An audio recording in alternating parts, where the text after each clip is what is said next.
Eu apenas, sabe, saí do meu corpo. Então eu disse isso e agora estou fora do meu corpo.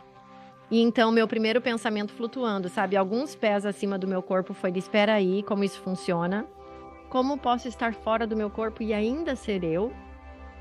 Eu ainda sou eu. A maneira como me identifico como eu mesma neste plano físico é exatamente quem eu era fora do meu corpo. Eu não tinha meu corpo, como se você saísse do seu carro e não o tivesse com você. Você volta para o carro. É a sensação de que você ainda é exatamente quem você é, mas está fora do corpo.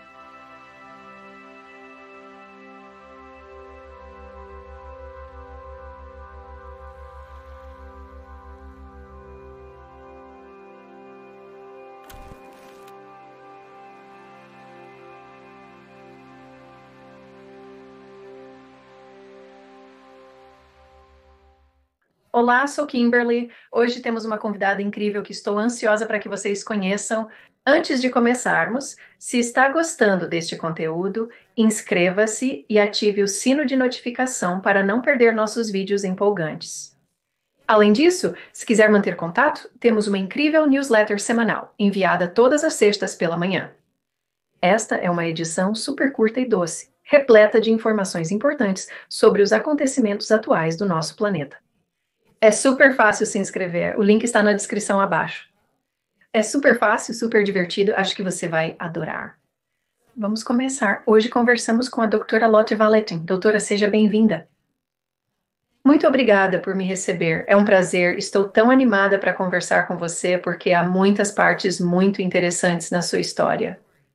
É, Você é uma pessoa que teve uma experiência de quase morte, é médium e médica naturopata, isso é um currículo e tanto. Então, vamos começar desde o início. Eu sei que isso não era algo que você sabia que iria acontecer em sua vida. Então, nos conte como era a vida para você antes de sua primeira experiência de quase morte. Experiência era muito diferente, então. Se eu penso em mim mesma, sabe, 30 ou 35 anos atrás, ouvindo este podcast, o que eu acreditava naquela época, eu diria apenas que essas pessoas são tão malucas e estão loucas. E são doidas, Certo? Eles são doidos, eles são tristes e loucos.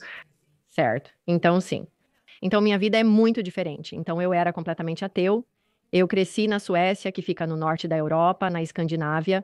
E se naquela época em que nasci, o Estado e a igreja não estavam separados. Então, se você nasceu naquele país, você era luterano.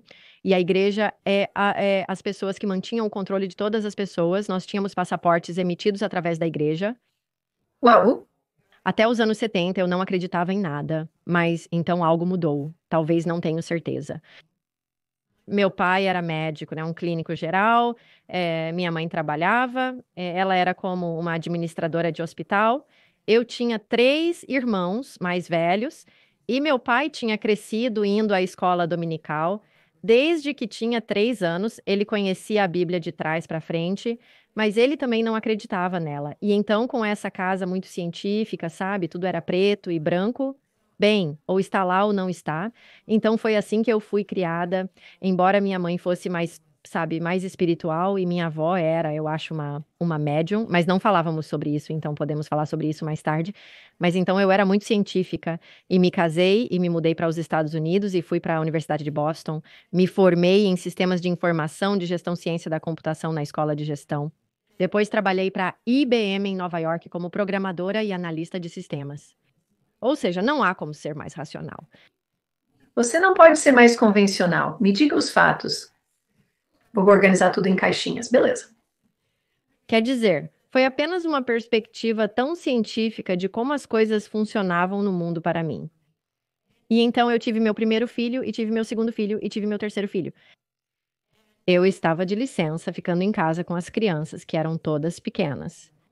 E após o nascimento do terceiro, bem, meu terceiro filho tinha 2 meninos, e eles tinham 6 e 3 anos e meio, e então eu dei à luz minha filha. Agora, primeiro, ela nasceu durante um terremoto de 7,4. Então, naquele momento, estávamos, sabe, na unidade de parto, no hospital, e quero dizer, o prédio estava tremendo. Foi um dos momentos da minha vida em que pensei que ia morrer. E Tenho certeza que você estava certo. durante o trabalho de parto, com contrações a cada 3 minutos, isso ocorreu. Então, meu Deus, e então perdemos toda a energia e o hospital começou a tremer. E aquele hospital foi construído sobre rolos. Então ele estava rolando para frente e para trás. E havia janelas do chão ao teto e eu estou deitada na mesa. Todos estão se inclinando sobre mim para me segurar para que eu não levite da mesa. E, sabe, eu disse a mim mesma que não há como sobrevivermos a isso. As telhas do teto vão cair ou as janelas vão quebrar e vamos ficar soterrados em todos os escombros. Bem, nós sobrevivemos e perdemos toda a energia. Então os geradores ligaram. Tínhamos a luz de uma luz noturna nesta unidade de parto, porque era, sabe, como se fosse de manhã cedo, estava escuro lá fora, e então meu trabalho de parto realmente parou por um momento, talvez meia hora ou 40 minutos. Porque quando você está em perigo grave, se você está na selva e o leão está vindo para te comer, você vai parar de dar à luz, se colocar em segurança, e então o trabalho de parto vai recomeçar. Então foi isso que realmente aconteceu. Foi tanto medo, sabe, que meu trabalho de parto realmente parou. Então eu recomecei e dei à luz. E então, por causa disso, tivemos outro tremor secundário de 7,2. E finalmente consegui segurar o bebê.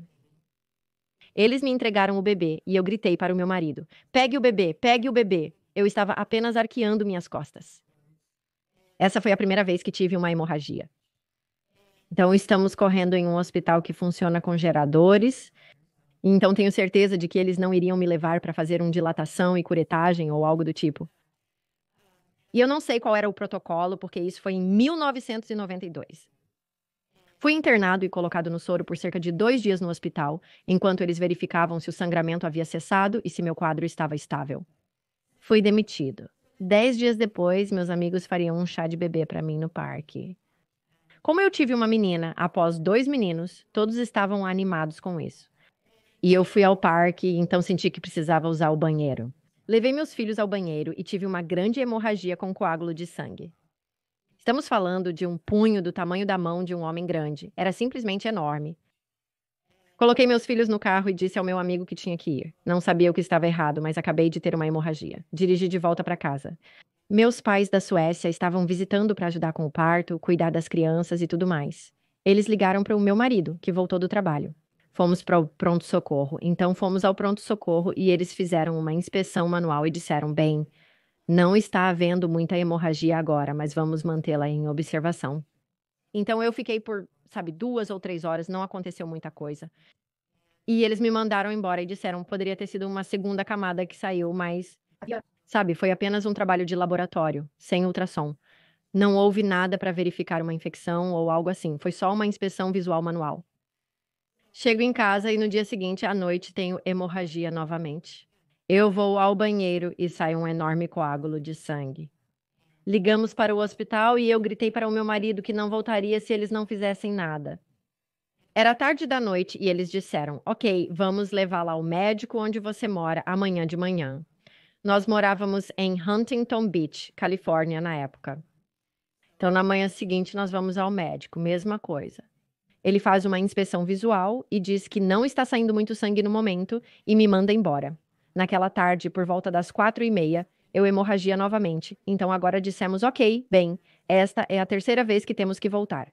Então voltamos ao hospital, contamos o que estava acontecendo e eles disseram: ok, faremos uma inspeção manual. Eles entram novamente, olham bem, não está acontecendo muita hemorragia agora, quero dizer, quase parece comédia neste ponto. Certo, sim. É incrível que você possa ir tantas vezes ao hospital sem que nada seja feito. Tenho certeza de que isso aconteceu. Todo mundo conhece alguém com histórias semelhantes. Então, de qualquer forma, eles me deixam lá e disseram: ok, vamos te manter em observação. Estou deitada nessa mesa, a porta. Eles fecharam a porta. Eu não tenho um sino para tocar. E depois de um tempo, começo a sangrar novamente. Então, eu só estou pensando bem, sabe? Finalmente, pelo menos estou sangrando na sala de emergência e acho que, sabe, o mundo espiritual enviou essa enfermeira para verificar como eu estava nesse momento, porque o tempo é, sabe, até os segundos de eu estar aqui hoje, porque eu poderia simplesmente ter morrido ali mesmo. Então, teria sido tarde demais. Então, ela abre a porta para verificar como eu estou e vê que eu estive sangrando e eu ouço a chamada no alto-falante. Sabe, obgyn para a sala de emergência, obgyn para a sala de emergência. E em cerca de 30 segundos, este médico de meia idade aparece correndo a toda velocidade para o quarto com um médico mais jovem a reboque. E ele diz o que está acontecendo, então eu disse a ele que estive sangrando, sabe? Este é o terceiro dia que isso está acontecendo. E ele olha e pode ver todos os papéis no cesto de lixo que a enfermeira tinha limpado. Então ele tinha uma ideia de que não era apenas um gotejamento de sangue do qual estávamos falando. Então, novamente, fazemos uma inspeção visual manual. E é durante esse tempo, certo? Então, eles fazem uma inspeção visual naquele momento. Uma hemorragia. Então, pelo menos você sabe que foi o momento não poderia ter sido melhor para tudo se encaixar exatamente no lugar. Então, nesse ponto, tento me sentar e digo a ele que não estou me sentindo muito bem, mas agora ele sabe porque viu quanto sangue saiu e ele sabe que isso está acontecendo há 3 dias. Ele me empurra para baixo na mesa. Neste momento, fecho meus olhos e posso ouvir toda a equipe entrando na sala. Ele inclina a mesa para trás, minha cabeça vai em direção ao chão e meus pés em direção ao teto. Tenho uma enfermeira à minha direita verificando minha pressão arterial. E tenho uma enfermeira à esquerda tentando inserir um intravenoso. E você está com cerca de 3/4 abaixo do normal agora. Certo, certo, exatamente. Então, sabe, em 1992, eu acho que eles não colocavam IVs. Atualmente, é comum ouvir pacientes reclamarem no pronto-socorro, dizendo que não entendem por que receberam um intravenoso mesmo quando não precisam de nada. Mas é uma precaução, pois você não sabe o que está acontecendo com essa pessoa. Eles vão entrar em choque? Estou deitada na mesa e sinto como se tivesse acabado de pular de paraquedas. E eu posso, provavelmente a minha pressão arterial despencando agora. Enquanto estou deitada nesta mesa, penso: o que está demorando tanto? A enfermeira à minha esquerda. Mas quando se entra em choque, as veias colapsam, dificultando muito a colocação de um intravenoso. E é por isso que eles colocam os intravenoso S em pessoas que estão completamente acordadas e conscientes no hospital, porque se elas desmaiam, eles têm acesso ao intravenoso. Isso é bom para quem já vivenciou essa experiência? Então, eu estou deitada nesta mesa e sinto como se estivesse caindo do céu, me perguntando o que está demorando tanto a enfermeira. E a enfermeira à minha direita está citando minha pressão arterial enquanto ela está caindo, e em um ponto ela grita com essa voz muito apavorada: 50/15 de pressa. Oh, meu Deus. Sim, então agora e logo depois que ela gritou isso, eu sabia que estava morrendo. E que Foi muito diferente da experiência que tive quando estava dando à luz, quando pensei que ia morrer, certo? Frequentemente você quase sofre um acidente de carro. Você vê a luz piscar diante dos seus olhos e pensa: meu Deus, é isso. Certo, essa foi a experiência ao dar à luz, pensando que essa agora é uma possibilidade. Mas isso foi muito diferente. Eu sabia que eu estava morrendo naquele momento. E eu posso sentir minha alma começando a se separar. Sinto como se algo estivesse tentando sair do meu corpo. Eu tive a sensação de algo subindo do meu peito, um tipo de sensação. Então aqui estou eu, o ateu completo na mesa, lembrando de como fui confirmado quando tinha 14 anos. E eu disse: bem, se existe um Deus lá fora, é isso. Ou eu vou viver ou vou morrer neste ponto. Orei a Deus para salvar minha vida, dizendo que tenho 3 filhos com menos de 6 anos que precisam de uma mãe. E implorei que me deixasse viver.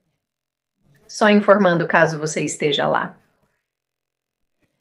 E foi logo depois disso, eu simplesmente, sabe, saí do meu corpo. Eu disse o que eu disse, agora estou fora do meu corpo. E então, meu primeiro pensamento, flutuando alguns centímetros acima do meu corpo, foi: espera aí, como isso funciona? Como posso estar fora do meu corpo e ainda ser eu? Eu ainda sou eu. A maneira como me identifico como eu mesma, neste plano físico, é exatamente quem eu era fora do meu corpo. Eu apenas não tinha meu corpo. Assim como se você sair do seu carro, você não tem seu carro com você. Você volta para o carro, certo? Então é essa sensação. Mas você ainda é exatamente quem você é, mas está fora do corpo. Mas neste estado, então eu sei que o corpo na mesa é meu, certo? Então, eu sei que pertenço ao corpo na mesa, embora eu não me vire, sabe como algumas pessoas se veem do canto? Não, eu estou apenas meio que flutuando acima do meu corpo. Mas eu sei que não há tempo. Estou em um estado onde não há tempo do outro lado. O tempo é completamente irrelevante do outro lado. Isso me deixou louca por anos. Eu procurei em toda a biblioteca pública de São Francisco por qualquer coisa sobre tempo. Eu estava lendo os livros de Stephen Hawking. Por favor, me explique por que não há tempo no estado. Porque naquele estado eu sabia que tinha acesso ao passado, presente e futuro ao mesmo tempo. Não havia divisão entre o passado e o futuro. Só temos o momento presente como um segundo entre o passado e o futuro. É assim que vemos nossa existência na Terra. É apenas o agora com o qual podemos nos identificar. Mas naquele estado eu sabia que não havia tempo. Mas também há isso, sabe? Amor incondicional, paz incondicional. Não há nenhuma dor. Você está apenas em um estado de felicidade. Isso foi tudo o que consegui experimentar na minha primeira experiência de quase morte. E então fui puxada de volta para o corpo tão rapidamente quanto havia saído. É apenas um segundo. E então, sabe, minha segunda experiência de quase morte que aconteceu 2 anos depois, eu sempre brinco que eles me salvaram rápido demais na primeira vez. Não tive o efeito completo. Tivemos que fazer isso novamente para colocar essa mulher no caminho certo, pois ela está seguindo o errado. É assim que eu me sinto. Então, no dia seguinte, quando ainda estou no hospital, eu consigo ouvir. Então, estou tentando descobrir o que foi aquilo. Como eu poderia estar fora do meu corpo e ainda ser eu? Eu tive algum tipo de alucinação? Mas não poderia ter sido porque era mais real do que estar nesta dimensão agora, certo? Essas experiências são tão extremamente reais que parecem, eu acho, mais reais, pelo menos para mim. Outras pessoas também disseram que parece mais real naquele outro estado. Então, eu estou deitada nesta cama de hospital e minha cunhada havia falecido cerca de 2 semanas antes, e ela está no canto esquerdo do meu teto e ela diz: tudo vai ficar bem. E eu estou pensando, espera um segundo, eu estou tipo, do que está acontecendo? Tive uma experiência ontem que me fez achar que posso ouvir minha cunhada. Não acho que foi uma alucinação. E eu, você sabe, quase tive medo disso na minha própria experiência, porque eu não sabia o que era isso, porque eu não tinha nenhuma crença no mundo espiritual. Eu não tinha nenhuma crença em algo assim. E a enfermeira que veio me verificar, ela disse: Ó, aconteceu algo incomum ontem na sala de emergência. Então eu acho que ela pode ter estado lá ou ela pode apenas ter conhecimento de experiências de quase morte. Eu nunca tinha ouvido falar de experiência de quase morte. O tópico era totalmente estranho para mim. Então eu olho para essa enfermeira e digo: "Não, nada disso". E não olhe para a mulher no canto. Exatamente. Agora, com sua cunhada, Lotte, você estava vendo ela ou ouvindo ela, ou você apenas sabia que ela estava lá? Eu sabia que ela estava lá e a ouvi, mesmo sem vê-la ainda. Agora eu vejo tudo, quando trabalho sou clarividente. Então eu diria que 90% da minha informação é visual, mas então, sabe, era apenas o saber e o ouvir, o que é interessante, porque foi o que veio primeiro, mas o visual é o meu dominante, mas eu também sou um aprendiz visual. Eu acho que tudo se encaixa, porque todos nós trabalhamos com nossos sentidos da maneira que funciona melhor para nós. É por isso que as pessoas são tão diferentes. Algumas pessoas só ouvem, veem ou sentem, certo? Cada um trabalha de forma diferente. Eu tenho todos eles, mas se manifestam de modos distintos. Ao falar sobre mediunidade ou trabalho como médium médico ou intuitivo médico, a forma como as informações são obtidas depende da pergunta feita. Então, vem de forma visual, auditiva ou sensação, dependendo do que eles estão tentando me mostrar. Enfim, eu estava muito doente e coisas estranhas aconteciam, com manifestações do mundo espiritual. E tenho vários acontecimentos diferentes ao longo do percurso. Podemos falar sobre isso depois, mas a interferência elétrica no meu relógio parou. Meu tio veio se despedir quando partiu. Então tive todas essas experiências. Eu estava com supressão da medula óssea, que é quando a medula óssea é suprimida e não produz células sanguíneas suficientes. Então eu estava anêmica. Eu não tinha um bom sistema imunológico e estava ficando com hematomas apenas por tocar em algo. E eu tive pneumonia quando minha filha tinha 6 meses, demorei 6 meses para sair de casa, e porque eles deveriam ter me dado sangue, mas a primeira coisa que o médico disse na sala de emergência foi que ele teria que me dar sangue. E eu olhei para ele e disse: "Se não precisar, por favor, não faça isso". E ele perguntou se eu tinha uma crença religiosa, e eu disse que não. Mas todos que estavam recebendo sangue em 1992 estavam contraindo síndrome da imunodeficiência adquirida 6 anos depois. Então eles decidiram não me dar sangue, porque eu tinha 34 anos e era jovem, eu era saudável, eu estava em perfeita saúde, não havia nada de errado comigo. Eles disseram que eu não me sentiria bem por alguns meses, mas estaria produzindo sangue. Me deram medicação, suplementos e outras coisas. E levou cerca de 3 meses para, acho que dormir, principalmente nos primeiros 3 meses, pelo menos enquanto meus pais ficaram. Eles alteraram as passagens para a Suécia algumas vezes. Então minha sogra chegou. Agora é setembro e finalmente estou sentada direito em uma cadeira de balanço, então basicamente dormi por 2 meses, apenas produzindo sangue e estando. Eu estava sob um cobertor de lã em julho na Califórnia, com mãos e pés congelando, e minha cabeça estava latejando, porque eu nem conseguia manter minha cabeça em um travesseiro, porque isso drenaria muito do meu sangue e causaria uma dor de cabeça. Então foi então que no Natal, todos pegamos a gripe, mas não tínhamos seguro de saúde, porque meu marido havia conseguido um novo emprego e estávamos no período de espera, os 3 meses de espera. Fomos a uma clínica de atendimento imediato e todos receberam antibióticos e o necessário. Todos melhoraram, menos eu, que continuei piorando. Após 8 dias, retornei à clínica de atendimento imediato, onde decidiram fazer um exame de sangue devido à gravidade do meu estado de saúde. Eu tinha uma infecção de ouvido furiosa e pneumonia e continuava piorando mesmo após receitar antibióticos. E eles colheram meu sangue e voltaram e disseram: Você não tem sistema imunológico. Você tem síndrome da imunodeficiência adquirida ou leucemia. E eu disse que esperava não ter síndrome da imunodeficiência adquirida, pois não fizemos a transfusão de sangue, mas contei a eles o ocorrido. E então, o nome dessa doença é anemia aplástica idiopática, o que significa que é uma supressão da medula óssea. E isso é a única coisa que faz sentido. Agora que estou na faculdade de medicina, posso dizer que era isso que eu tinha, mas continuava ficando doente. 5 meses se passaram e fiquei doente novamente. Agora estamos em maio. Esbarrei na mesa de trocar do bebê, algo que te daria um hematoma do tamanho de uma moeda de 5 centavos. Tive um hematoma que cobria toda a área do quadril, roxo e vermelho, e eu estava pegando pneumonia em meados de maio e fui a este médico. Ainda estávamos esperando pelo seguro, porque é uma longa história, mas a empresa do meu marido foi vendida quando eu estava tendo um bebê. Todos foram dispensados de cima a baixo, incluindo ele, que ocupava um cargo de gerência regional. É difícil conseguir um novo emprego em 2 semanas quando se tem uma família inteira para sustentar. Então ele pegou o melhor emprego possível. 3 meses depois, ele conseguiu outro emprego. Após mais 3 meses, recebeu outra oferta de emprego. Durante todo aquele ano, não tivemos seguro de saúde, por isso essa história ficou tão maluca. Mas então eu fui ao médico e ele viu o hematoma no meu quadril. E ele pensou que nosso marido estava nos maltratando.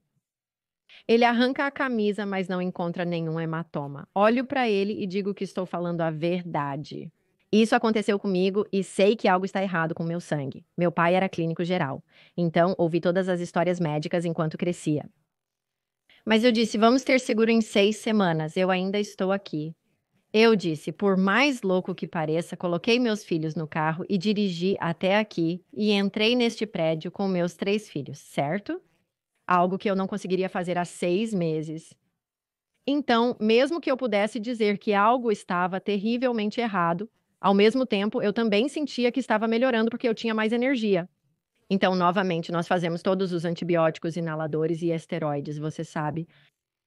E ele disse: "Você tem que ir, você sabe, tirar sangue, fazer a coleta de sangue".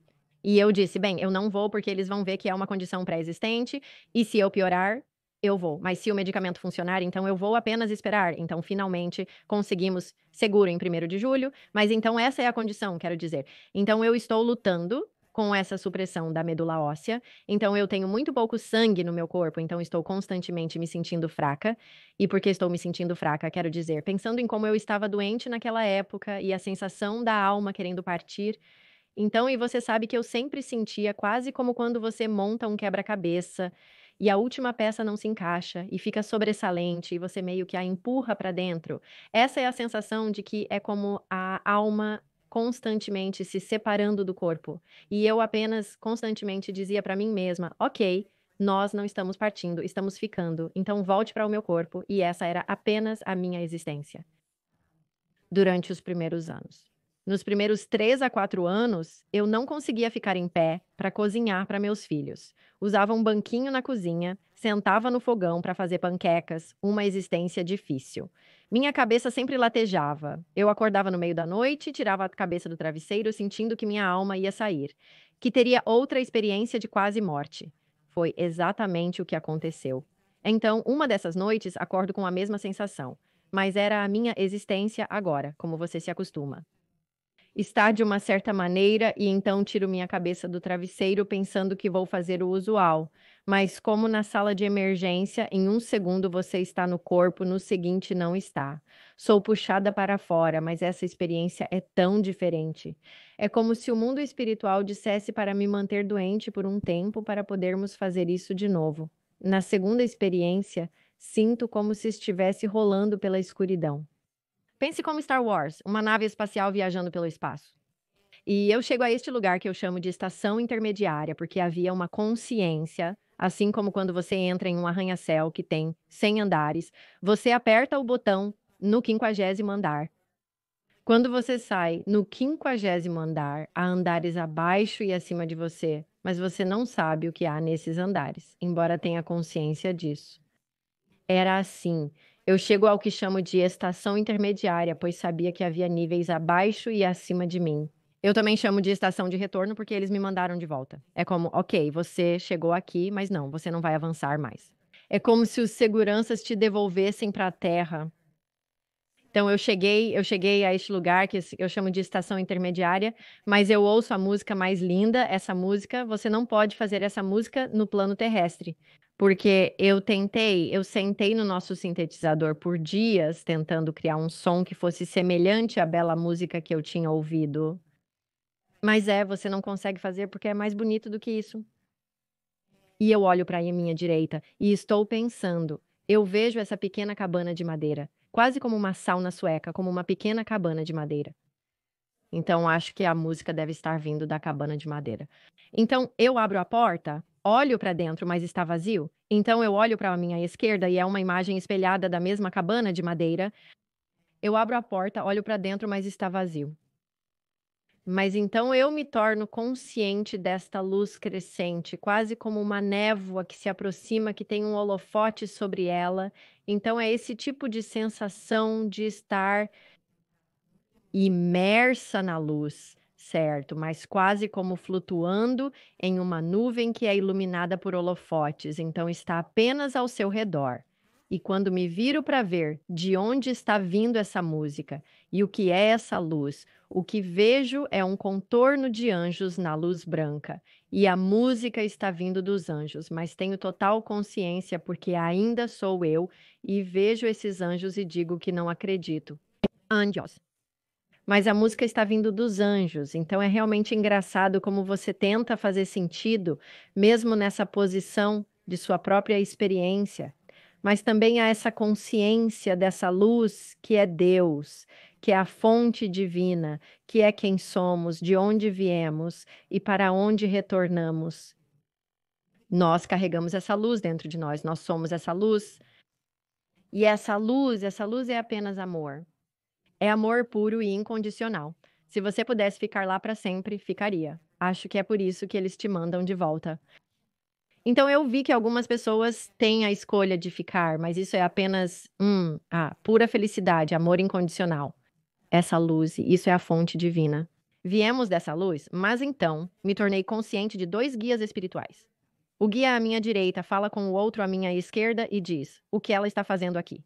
Ela não pode estar aqui, ela tem que voltar. E eu estou tipo, não, não, não, espere um segundo, como isso pode ser? Como posso estar fora do meu corpo e ainda ser eu? E o guia espiritual à minha esquerda diz: bem, se eu te contasse, você não se lembraria, mas você vai se lembrar disso. E então é como se eu de repente estivesse de pé na lua olhando para a terra. Mas ao redor da Terra há uma rede prateada brilhante. Bem, agora você pode chamar de grade. Mas isso é 1994, então não tínhamos internet naquela época. E para mim, minha melhor descrição era uma rede de pesca prateada e brilhante, porque as redes de pesca têm formato de diamante. E crescendo na Suécia, eu passava meus verões em uma ilha sem eletricidade ou água corrente. E eu remava este pequeno barco a remo para minha avó, e ela colocava redes de pesca no oceano e pegava peixes para a família comer. Então, quando ela levantava as redes de pesca do oceano no sol da manhã, as pequenas gotas de água na rede brilhavam ao sol. Eu tinha apenas 7 ou 8 anos quando remava este barco. Então eu estou olhando para o Dan e parece uma rede de pesca. Parece isso, sabe? Uma rede de pesca cintilante. E o guia espiritual diz: tudo na Terra está conectado um ao outro, mas tudo na Terra está conectado a essa grade, e com essa mensagem eu fui enviado de volta. E então isso foi, sabe, cerca de 29 anos atrás agora, 1990, mas sim, foi quase 30 anos. 1994, acabamos de chegar a 2024 e com essa mensagem eu fui enviado de volta mas isso também é o que todo o meu trabalho é hoje, essa compreensão de como estamos conectados uns aos outros e todos nós estamos conectados à grade. E então isso se tornou o trabalho da minha vida. Por isso, sempre brinco dizendo que não entendi essa mensagem de primeira. Então, o mundo espiritual era como, ok, nós vamos, Consertar isso, nós temos que fazer de novo. sim, vamos dar a ela o efeito completo para que ela entre no caminho certo e saiba o que deve fazer. Então, minha pergunta é: o ateu não acredita em nada muito material, sabe? Acredita no materialismo. Este é você. Como você está integrando isso? Tipo, quando essa experiência aconteceu, você está ouvindo coisas, está vendo coisas. O que você está fazendo com isso dentro de si? E como você, sabe, está fazendo sentido disso? Sim. Então, Levei muito tempo, 12 anos, para confiar no mundo espiritual. Por 12 anos, continuo recebendo mensagens, ouvindo e vendo coisas. E começou. No primeiro ano, antes mesmo da minha segunda experiência de quase morte, soube no meio da noite que meu tio havia falecido. E então meu tio vem e diz: "E eu não consigo vê-lo. Eu sei que ele está no fim da cama. Ele está pairando entre o teto e a cama." E ele diz: "Eu parti. Estou indo para o outro lado. Vim aqui para verificar, dizer adeus e te informar." No dia seguinte, imaginei que minha mãe ligaria por ser o irmão dela. Ninguém ligou. Eu disse: "Uau, isso é tão estranho." Então passou mais um dia, já era terça-feira. Aquilo tinha acontecido na noite de domingo para segunda-feira. Então ninguém ligou na segunda-feira e eu imaginei que talvez ela ligasse amanhã, não, nenhuma ligação. Na quarta-feira ela finalmente liga e ela diz: "Você sabe, oi, como você está? Como estão as crianças? Você sabe, eles estão um pouco verificando." E então ela diz: "Bem, eu tenho algo triste para compartilhar com você." E eu disse: "Sim, seu irmão faleceu 3 dias atrás e foi apenas um silêncio mortal." E ela disse: Como você sabia disso?" E eu disse que ele estava aqui. Ele veio para se despedir e a resposta dela foi: "Oh, você é igual à sua avó, a mãe dela." então é isso, certo? Sim, Interessante, porque muitas vezes você ouve como isso corre em famílias, e eu me lembro da minha avó, às vezes, então ela tinha essa casa na ilha. Também tínhamos uma casa na ilha, e lembro-me da história quando ela disse que eu provavelmente tinha 7 ou 8 anos novamente. Ela disse: "Eu sei que minha amiga fulana de tal faleceu às 2 da manhã." E eu disse e ela estava chorando, e eu disse: "Bem, você sabe como você sabe disso." Que isso aconteceu e ela disse que o pássaro voou para a minha janela. Às 2 da manhã me acordou e eu sei que essa era a mensagem do pássaro, e então nós entramos no pequeno barco a remo. Vamos com este pequeno motor neste barco a remo para outra ilha que agora tem um telefone público, porque não havia telefone público na nossa ilha, e ela, sabe, coloca todas essas moedinhas no telefone e então liga para a cidade para confirmar a identidade da vítima fatal. E eu sei disso. Você sabe, pequenas coisas assim estão voltando, mas acho que ela não falou muito sobre isso, porque tenho certeza que, com meu pai sendo o genro dela, ela não iria falar muito sobre essas coisas. então você teve essas duas experiências e continua a ouvir e ver coisas. Você está ajustando sua crença no mundo, está ajustando suas atitudes sobre talvez haver um mundo espiritual, ou você apenas acha que você é diferente.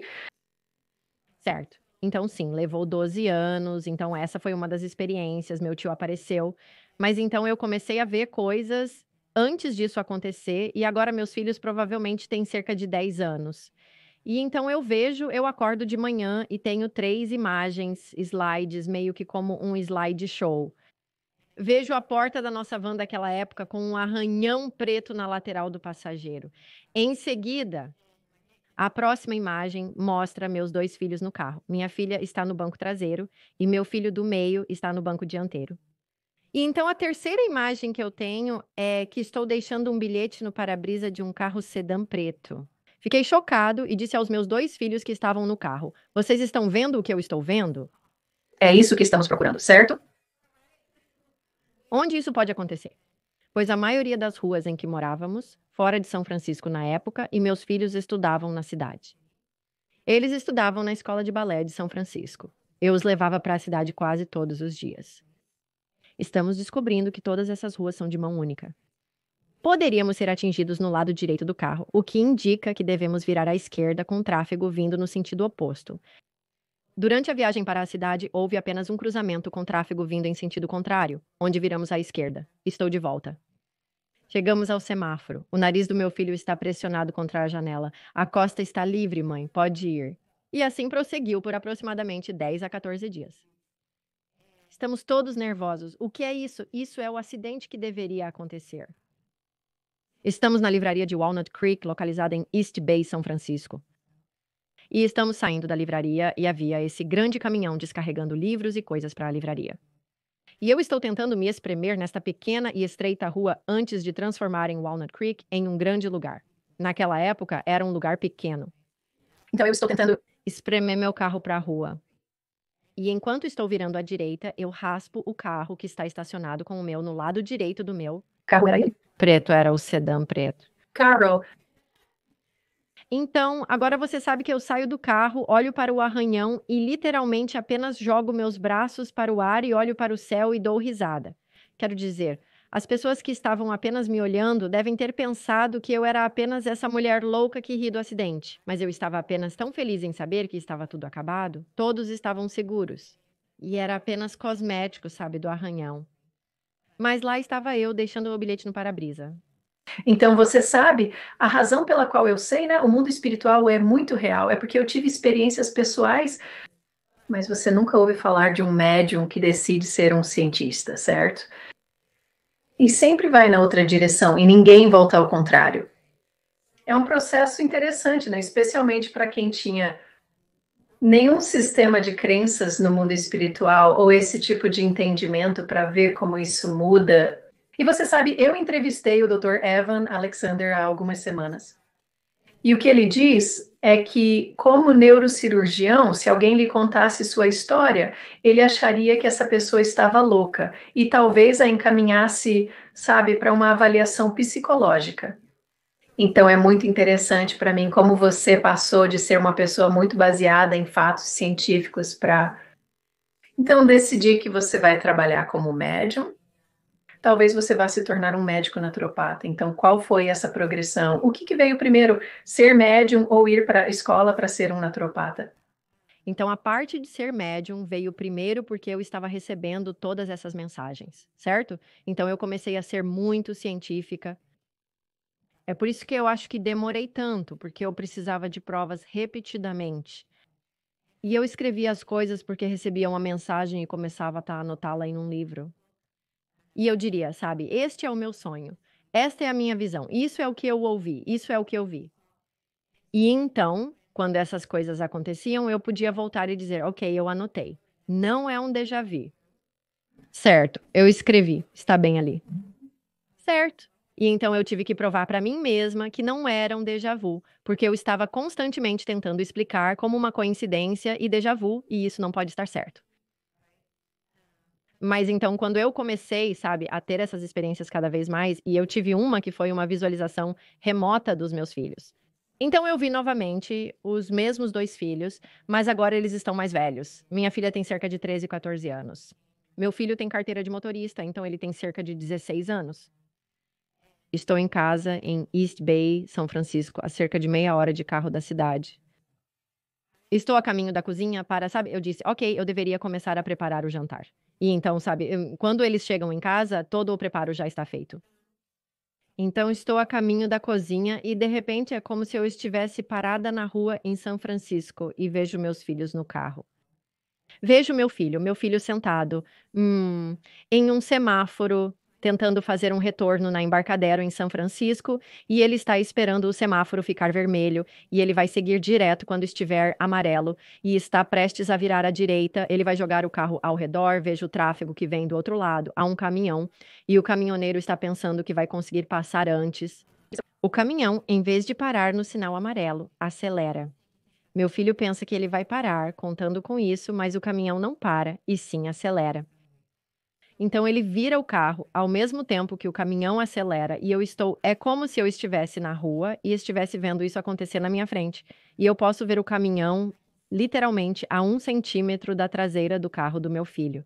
E eu posso ver a velocidade, eu posso ver o carro do meu filho acelerando pela estrada e você sabe que eles estão seguros. Eu apenas fiquei naquela cozinha por uns 10 minutos, sabe, ofegante, e eu apenas novamente levantei minhas mãos para o mundo espiritual dizendo obrigada, obrigada, obrigada, Ah, por... salvá-los e então as crianças voltaram para casa algumas horas depois, estavam em casa e eu não disse nada de imediato, apenas esperei que terminassem de comer. Eu disse, sabe, tem que aumentar o açúcar no sangue, certo? Minha filha termina de comer, olha para mim e diz: "Mãe, quase fomos atingidos por um caminhão". E eu disse: "Sim, eu sei, eu vi vocês, você sabe disso. Você estava fazendo "Oh, acabei de ter arrepios". O queixo do garoto simplesmente caiu.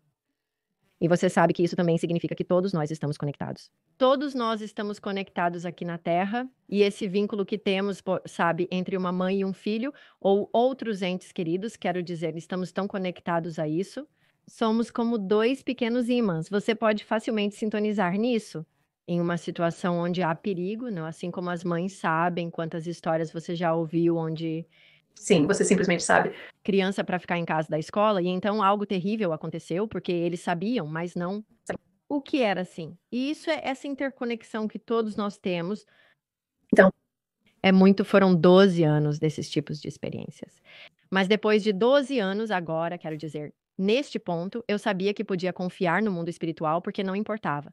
Eu não podia mudar as coisas. Me disseram que as pessoas estavam doentes e que eu deveria ligar para minha cunhada. Eu disse que continuava ouvindo sobre vesícula, fígado e baço para o seu primo.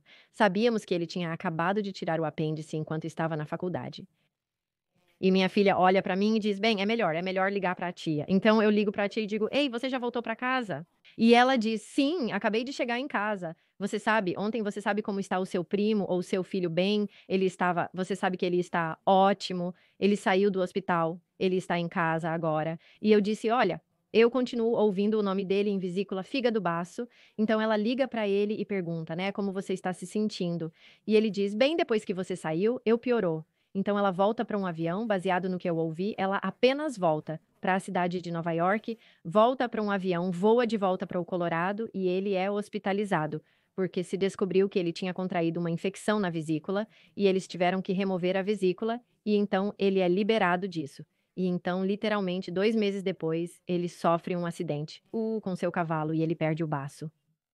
oh meu, Meu Deus! E então no Natal tivemos uma reunião de família e eu disse sem preocupações: "Você vai ficar com seu fígado, porque eles pararam de conversar, mas você sabe, é só como muitas coisas assim". E também quando meu pai ele estava morrendo, eu vi seu caixão. Ele teve um derrame e eu conversei com meu irmão, que é cirurgião na Suécia, e ele disse: "Sem preocupações. Você sabe, né, estão tirando ele da unidade de terapia intensiva, ele está no andar de recuperação agora. Vá com calma. Por que não voar na segunda? Você está trazendo todas as crianças e tudo". E eu falei com ele na quarta, quinta-feira, agora é sexta-feira. Estamos trazendo todas as crianças de volta para esta famosa livraria, e então para conseguir para eles livros em fita, porque as crianças tinham cerca de 12, 10 e 7 anos na época, e eu ia levar todas as crianças comigo para, você sabe, ir ver o vovô na Suécia e animá-lo, e enquanto estamos na livraria eu continuo vendo um caixão e é branco? caixão com um arranjo de flores, mas a parte engraçada é que eu vejo este caixão de um ângulo, como se fosse de cima e da direita, porque o caixão, qualquer funeral que eu já tenha ido, o caixão está ou horizontal ou vertical na frente da igreja. Mas eu vi isso de um ângulo ligeiramente acima de um ângulo do lado direito. Então eu continuei vendo um caixão. Eu insisti ao meu marido que aquele era o meu pai e que ele iria morrer. Ele discordou, dizendo que eu estava apenas preocupada. Passei a semana inteira chorando. E eu sabia que não podia mudar isso. Não importava o que eu pedisse, pelo que eu orasse, sabe? Nada importava. E chegamos lá na terça-feira. Eu voei na segunda-feira, chegamos na terça-feira. É um voo longo da Califórnia. E assim que chegamos lá, não era um dos meus irmãos que estava me encontrando, era minha cunhada, e ela disse que temos que ir agora. Tipo, neste segundo, tipo, podemos usar o banheiro? Não, temos que ir agora. Eu sabia que ele estava perto e nós apenas chegamos lá e ele faleceu, sabe, 1 hora depois que eu cheguei lá. Então ele basicamente estava apenas se segurando, esperando por mim, mas eu sabia que era agora, né, terça-feira. Eu sabia desde sexta-feira, porque eu tinha visto aquele caixão. E então, Nós, reorganizamos nossos ingressos, ficamos para o funeral e o funeral foi realizado neste lugar que era uma sala redonda e havia esses bancos que eram como uma espécie de degrau, como um como estádio, e assim que entrei, entendi porque tinha visto aquela imagem, mas não ia me sentar lá de novo, precisava de mais provas. Então perguntei à senhora, eu disse: "Ei, eu sou a filha, onde devo me sentar?" E ela apontou para o lugar, você sabe, segunda fila à direita. E quando fui me sentar naquela posição que me disseram era o ângulo exato que eu vi, que tinha visto aquilo, o caixão e o mesmo? coisa com as flores. Quando recebemos as flores, havia uma grande pasta. E minha mãe disse: "Você sabe, né, você pode escolher as flores, me ajude a escolher as flores." E eu disse: "Não, mãe, você escolhe", porque o buquê de flores que eu tinha visto, eu vi na página e ela disse: "Devo pegar este ou aquele." E eu disse: "Você sabe que o melhor, por que você não escolhe as flores que acha que ele teria gostado mais?" E esse foi o buquê que ela escolheu. Isso foi Exatamente à disposição das flores, então todas essas experiências. De experiência sabendo que eu não poderia mudar. O que eu vi um mundo espiritual chegando, sabe, guias espirituais falando comigo, e como eu acabei na faculdade de medicina bem depois de 12 anos disso. Levou muito tempo para eu confiar nisso. 2004, estou olhando no computador e estou pensando: "Bem, eu mudei. Tanto que não posso voltar a ser programadora. Eu nem estou perto de ser aquela pessoa novamente e eu sei que estou aqui para ajudar outras pessoas." E eu estava procurando algo sobre cura na internet e encontrei essa escola. Percebi que era uma verdadeira escola de medicina. Suspirei e disse que não posso fazer isso, pois já estou na casa dos 40. Quer dizer, mesmo que eu faça todas essas pré-requisitos. De você sabe química, química orgânica, física, bio, matemática, todas as coisas que eu não tinha como graduanda. Teria que fazer tudo isso e depois me candidatar sem garantia de aceitação. Sou mais velha que a maioria dos estudantes. Fechei o computador e caminhei até a cozinha, onde o mundo espiritual se manifestou. O mundo espiritual diz que você precisa se tornar um médico naturopata. Essa era a primeira coisa. E você está aqui para combinar o Oriente e o Ocidente, o velho e o novo. E você deve trazer mensagens e cura para as pessoas. Do que você está falando, isso estou pensando é o que um médico faz. E então eles dizem: "Você deve escrever 3 livros." Eu digo: "Que livros?" "Não sei sobre o que escrever." "O que você quer dizer com mensagens?" "Quando chegar a hora certa, te diremos. Por enquanto, apenas comece." A escola começava em 2 semanas e, milagrosamente, consegui todos os meus pré-requisitos e transcrições de graduação aplicadas no Community College, e eu tive que começar do começo. Minha primeira aula foi biologia avançada do ensino médio, porque eu não conseguia entrar, na turma de calouros, porque eu não tinha ciência. Então eu tive que começar realmente, sabe, desde o começo. E então foi assim que acabei na faculdade de medicina quando tinha 54 anos. Lembre-se da mensagem de que você deve escrever 3 livros. Eu recebi isso de 4 médiums, sabe? 2 nos Estados Unidos e 2 no Arthur Findlay College, na Inglaterra, onde eu estudei mediunidade. E os professores disseram exatamente estas palavras: "Ah, sua mãe está aqui. Ela me disse que você está escrevendo um livro." E eu disse: "Sim, na verdade eu estou." Mas ninguém sabia, ninguém sabia. E ela disse: "Ah, sua mãe diz que você deve escrever 2 livros. Não, espera, 3." E é essa a mensagem. É sempre exatamente a mesma mensagem, palavra por palavra. A mensagem que eu recebi e não foi até. Eu me formei na escola de medicina em 2016 e então em 2017 fiz meus exames e então você tem que esperar pela licença, você nem mesmo sabe se você passou, certo? E eu conheci essa mulher, estou estudando terapia craniosacral porque estou esperando pela minha licença. Então tenho que fazer algo enquanto espero, então estudei terapia craniosacral com o Instituto Upledger e conheci essa mulher e ela disse: "Ei, eu acabei de me mudar para Phoenix, vamos jantar algum dia." Então, semanas depois, jantamos juntos. Eu estava fazendo minha residência nas montanhas e desci para uma conferência em Phoenix. Mal me lembro de como ela parecia, pois não trabalhamos juntas. Apenas sabíamos que ambas morávamos em Phoenix e estávamos interessadas, sabe? em crânio-sacral e provavelmente outras coisas que eu nem sabia qual era a carreira dela. Então, estamos esperando pela nossa mesa e estamos tomando um copo de vinho apenas conversando e ela disse: "Eu sou médium e eu sei que alguém está aqui que quer te dar uma mensagem, você está aberto para receber mensagens?" Eu meio que ri e disse: "Claro, claro", pensando que não há como ela poder me dizer algo do mundo espiritual. Não, isso está se conectando a mim e ela nem poderia adivinhar, minha vida é tão diferente. Eu cresci na Europa e, bem, com certeza era minha mãe, falamos sobre a pesca e o barco robô e as redes de pesca e tudo isso veio à tona. Eu sabia que era minha mãe. Ela disse que você tem que ir para a faculdade Arthur Findlay. E eu disse: "Acabei de me formar, nem tenho minha licença ainda, como faria isso? Tenho empréstimos estudantis, preciso ganhar dinheiro, tenho que". Toda vez que me viram, vocês me dizem que tenho que fazer algo. Certo. Então, claro, depois da terceira vez que a mensagem chegou de diferentes maneiras, eu disse: "Ok, tudo bem, eu vou encontrar uma maneira de chegar ao Arthur Findlay College". E então, 6 meses depois, eu estava no Arthur Findlay College, e foi quando essa jornada começou. Mas é realmente engraçado pensar sobre isso, agora estamos em 2017, então, desde 1992, eu estive aqui no mundo espiritual, certo? É muito tempo. Agora estamos em 2017. Então estamos falando sobre 25 anos depois, eu vou para o Arthur Findlay College e ainda estou duvidando que você pode realmente, eu sei. Não é incrível? É uma piada. Eu rio de mim mesma agora, mas antes não. As pessoas me dizem que sou ateia ou que não sei se acredito nisso. Acabei de começar minha jornada espiritual. Eu te entendo porque demorei tanto tempo e tive essas experiências. Quer dizer, se eu não tivesse tido essas experiências, de jeito nenhum estaria fazendo o que estou fazendo hoje. Porque são todas essas experiências que me guiaram a confiar, e eu sei que o mundo espiritual não errou uma vez sequer em 31 anos. Então eles estão sempre certos, e isso me levou a estudar mediunidade na faculdade de ortopedia e aprimorar essas habilidades e aprender a me conectar com o mundo espiritual para outras pessoas. Mas agora meu trabalho é todo, se tornou todo espiritual, certo?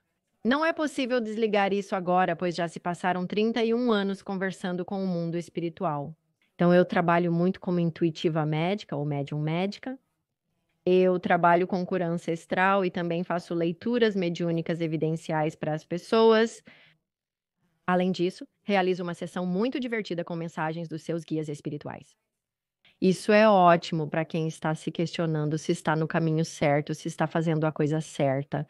Ou, você sabe, eu sempre tive esse desejo de ser dentista. Ou eu sempre tive esse desejo de escrever um livro, ou ser um conselheiro, ou seja lá o que for, certo? E coisas assim geralmente vêm nas mensagens dos guias espirituais, porque é esse guia espiritual principal que se manifesta. Mas eu vejo o mundo espiritual e vejo os guias espirituais. Então eu faço esse pequeno esboço rápido do que vejo do guia espiritual, e então tiro uma foto dele e envio por e-mail para o cliente para que eles tenham uma imagem do seu. Ah, isso é maravilhoso. Fiquei tão animada ao ouvir que seus guias disseram. Não apenas que você precisa ir para a faculdade de medicina, mas que precisa ir para Arthur Findlay, porque o que eu acredito é que o que você está fazendo agora é para onde a medicina está indo. E eu acho que temos negligenciado o fato de que você pode trazer um intuitivo para a situação e descobrir problemas médicos que podem levar anos para a medicina ocidental convencional entender, se é que vai entender. Então, é realmente emocionante para mim ver o trabalho que você está fazendo, porque acredito que você é um pioneiro no caminho que estamos seguindo na medicina e em como curar o corpo. Quanto do que você vê e faz, você sente que é muito mais vibracional, ou muito mais feridas ancestrais, ou sabe aquelas pequenas partes de nós mesmos que talvez tenham sido feridas e nós não curamos? Qual é a sua opinião sobre isso? A maior parte do que vemos, sabe, nos hospitais, são realmente apenas questões emocionais acumuladas e depois transformadas em um problema médico. Eu acho que muitas coisas, quero dizer, se originam do emocional mental e de nossas próprias experiências, porque sabemos por estudos científicos que existem certas pessoas que contraem certas doenças, certo? Existem estudos sobre como processamos nossas emoções. Para os interessados, o livro Quando o Corpo Diz Não, do Dr. Gabor Maté, é ótimo, pois apresenta toda a pesquisa que apoia o motivo dessas mulheres terem câncer de mama. Porque essas pessoas boas têm esclerose lateral amiotrófica, que é uma doença terrível, certo?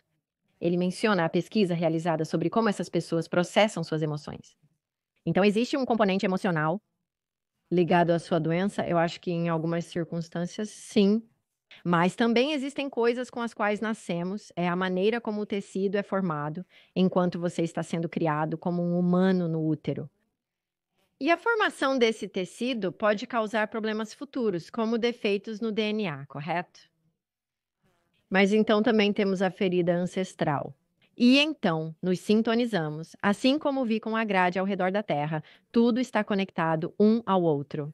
Mas também estamos conectados uns aos outros, mas sabemos disso pelas pessoas que receberam o prêmio Nobel no ano passado em física, os 3 físicos que provaram isso.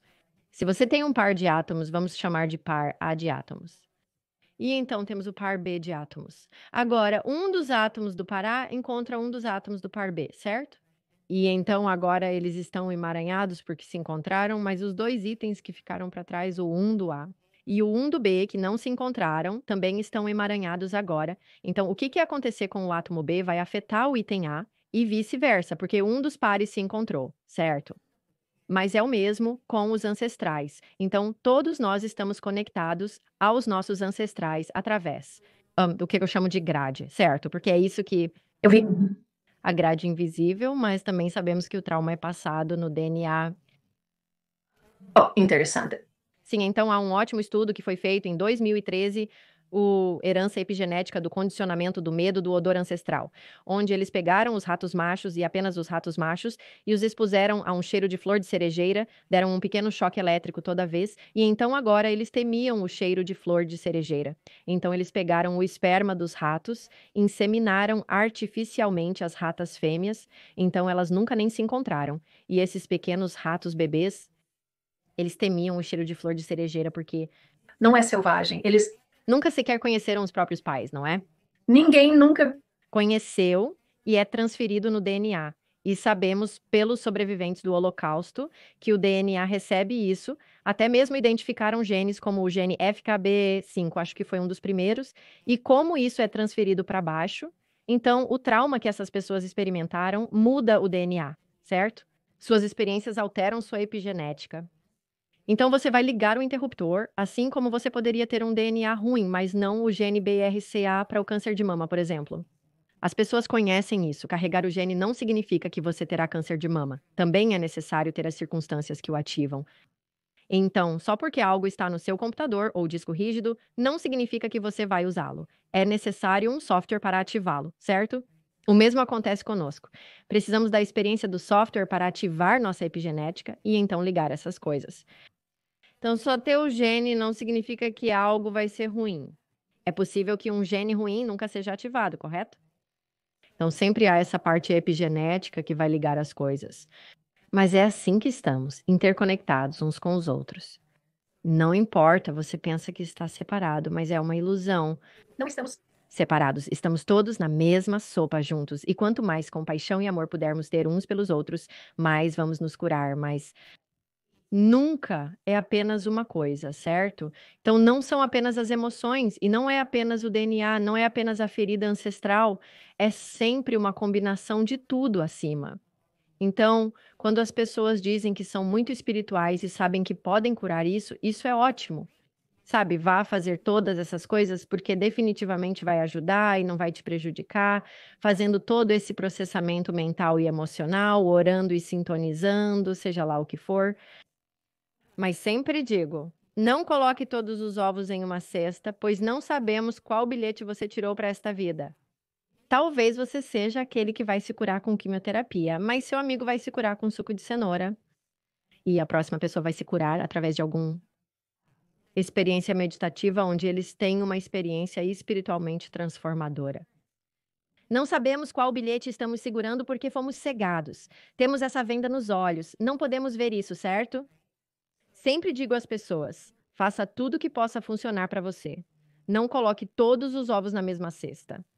E intuitivamente, o que você acha que vai funcionar para você? Porque eu acho que, no fundo, nós temos saber se podemos apenas nos conectar a ele. Uma pergunta que tenho é por que você era tão baseado em fatos, tão baseado em ciência, antes de sua primeira experiência de quase morte? E então você voltou com toda essa conexão. O que acontece quando uma pessoa deixa seu corpo, tem uma experiência, aí então volta que de repente agora seus sentidos estão muito mais aguçados?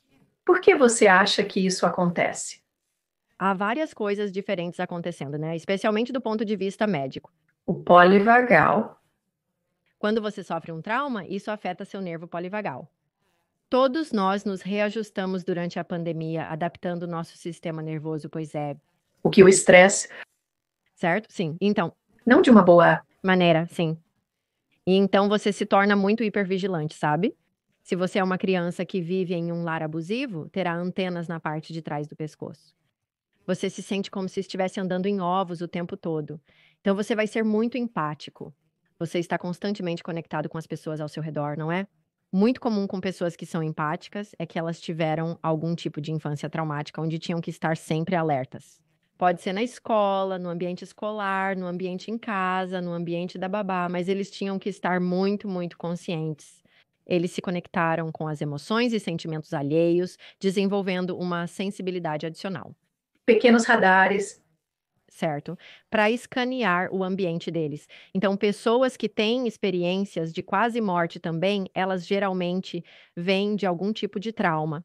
Então, estão vivenciando um trauma que as leva a ter uma experiência de quase morte e ir para o outro lado. Mas o próprio trauma vai ativar o nervo polivagal, que é o 10º nervo craniano, e isso passa pelo seu ouvido. Então, você vai ser mais sensível a sons altos e coisas assim, porque nosso sistema nervoso está sintonizado para estar ciente de ruídos de rosnados, como um urso. Como um leão atrás de você, mas com você, porque o relógio continua parando. Isso me diz que deve ter havido uma mudança em seu sistema elétrico, certo? Na minha visão, e a frequência ela está desregulada. Sim, certo. A frequência ela está desregulada. Você volta e as coisas não funcionam tão bem, porque tudo está um pouco desregulado.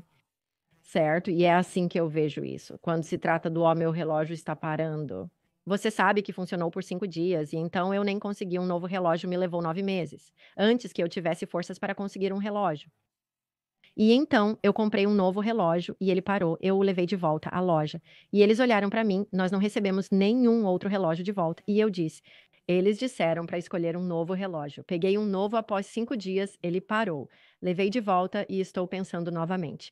Deve ser o fabricante. Eles têm um problema com o controle de qualidade. Na fabricação vindo de um grande empresário de graduação, então eu estou apenas dizendo: tudo bem, eu vou pegar uma marca diferente desta vez, porque esta marca tem um problema de controle de qualidade. Deixe-me pegar uma marca diferente, pegar um relógio de uma marca diferente. Espere por, sabe, 5 dias, ele para, então eu conto para minha amiga e minha melhor amiga, e ela olha para mim e ela diz que não é o relógio, é você, querida. É você, querida. Apenas. Você apenas não quer admitir, sou eu. Então, quando minha filha tinha cerca de 3 anos, eu tinha 16 ou 17 relógios na minha gaveta e só os comprava com o ponteiro do segundo se movendo, porque era a única maneira de eu saber se ele começava a funcionar novamente e, às vezes, quando ficava jogado em uma gaveta, eles começavam a funcionar.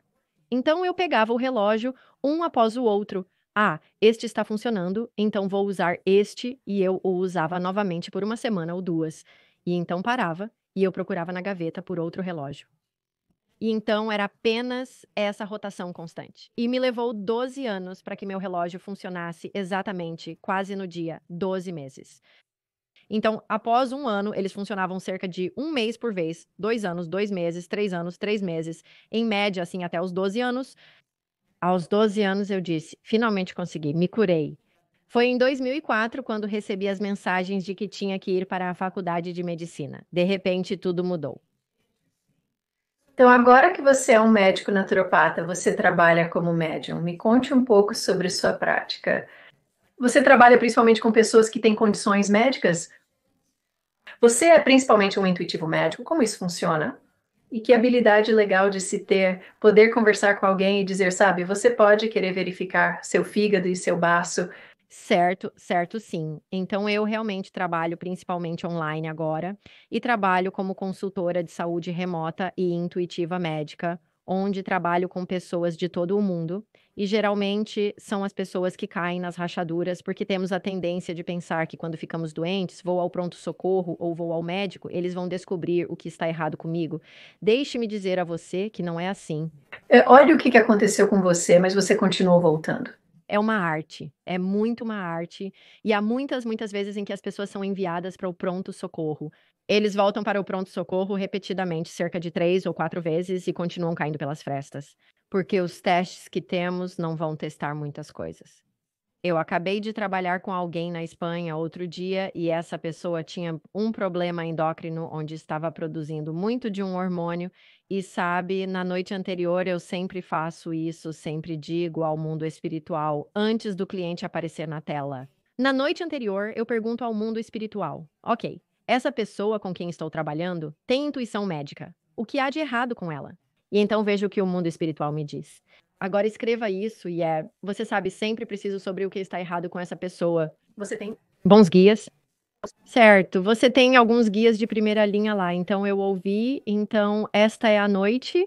antes de eu. Ouvi dizer que essa pessoa é tóxica e é plástico, plástico tóxico. Ok, então nós chegamos lá e você sabe, nós verificamos. Ok, eles verificaram sua hipófise, eles verificaram isso com testes ou eles fizeram esses testes. Ok, tudo bem, e eles não encontraram nada, nenhum problema, não. Eles não sabem o que é. E você sabe, estou produzindo o dobro deste hormônio e eu disse: "Tudo bem". Então o guia espiritual diz que é uma toxicidade. Então o plástico, existe alguma maneira, tipo, você está comendo ou bebendo de muitas garrafas de plástico. Você tem uma fábrica perto? A pessoa me olha e diz que tem uma fábrica a cerca de 18 milhas de distância.